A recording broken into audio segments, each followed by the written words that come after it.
Today we're going to be making a piece of clay that has an impression in it. We're going to learn about impressions. And we're also going to learn about surface texture. And we're going to do this on a clay pendant. We're going to be impressing designs into the clay. And I'm going to show you, here's a big pinch of clay. So what I did was I pinched off some clay. And this is ceramic clay that needs to be fired in a kiln. That's the best kind of clay to use. If you can't use a kiln, you can use air-dry clay. And what we're going to do is we take a pinch of clay off, and I just pinch a blob off, and it should be able to fit inside a toilet tube or inside an egg. Okay, that's about the size I did. It's an inch and a quarter, about an inch and a quarter wide. Okay, and I'm going to roll this blob of clay into a sphere. And a sphere is a round circle that is 3D. Look at this. I can turn it round and round and round. This is a circle, right? But it's not 3D. This is not a sphere. This is a circle shape. Look at it. When I turn it to the side, it's skinny. When I turn this, what? It's the same all around, right? Yeah, it's the same all around. So what we're going to do is now roll this into a sphere. You place your palm upside down like this so that the concave part, that means the dip part, the part that goes in, is up. I place the clay ball or blob on top of the concave part of my hand. It's in the little cup. Hold your hand out and look, and you'll see a little cup. Then you're going to place your hand on top of that, pushing with some muscle, and you're going to draw a circle. Look, draw with the top of your hand. I'm moving my hand like the clock hands move around the clock. That's okay if they get dirty. My friends that are here with me today are some kindergarten kids, and I have 22 of them. And I have kindergarten kids, and I have also a mixed class with some first grade, second grade, and other kindergarten children as well. So I have 22 kids. It's basically a class and a half. So we take this and we roll it. Now do it fast and you'll get a nice, look how crazy fast that is. You're going to get a nice ball. Okay, now let's listen up carefully, because you take your ball, which is a sphere. The real math term is sphere. A sphere. You take your sphere and you now want to flatten it into a shape. We're going to transform this matter. This is clay, and it's particles and molecules, and we're going to transform this now, this sphere, into a shape. A circle. So watch. Take it. Take your palm. Now this time, this is down. Press. Put your other hand on top and push with your muscles. Push, push. It's getting flatter, but look, it's not quite flat. It's a little lopsided. So I turn it over. We push a couple times, then we turn it over so it doesn't stick to our mat surface. We're going to be putting down some paper towel or newspaper or cardboard so that so it won't stick to our table. So this is called a clay mat, something that protects your table. So I'm going to take this now and do it again. Press. Now I'm pushing kind of in the middle here. I'm going to use the side of my hand now and push in the middle because I want this to be flat in my middle. Now don't press it too much. You want it to look like a small cookie. Mine's kind of big even. But you don't want it to be too big because this you want to have as an ornament or you want to be able to wear it as a necklace. This size is actually pretty perfect. And this is about a 2-inch. Okay? This one looks a little bit bigger. Yeah, 2 1/4. But go ahead, you're going to press this in the center, then flip it over. Now what we're going to do is do some impressions. Clay is so wonderful. I even call clay magical because whatever I do to this clay, if I push my finger, it will stay. It does not go away.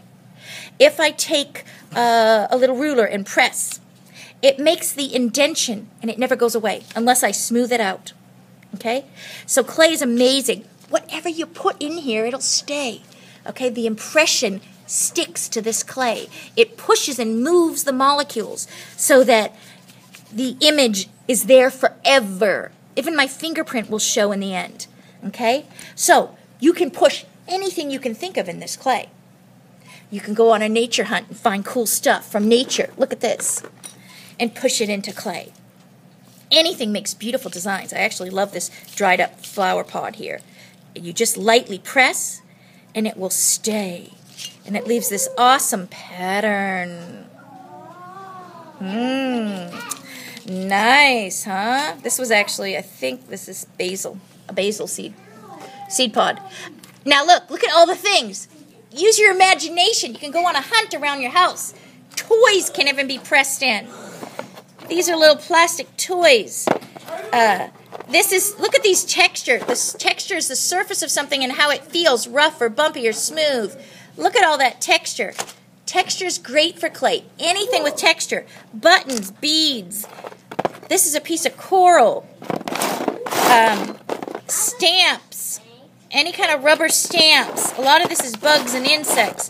Shells make great texture. Oh, they're wonderful. So if you go on a nature hunt or a texture hunt, you can find cool things to press into your clay. Now, what we're going to do, if you want to make it a holiday theme, because we might want to use this to hang as an ornament. We can do an ornament or we can do a pendant.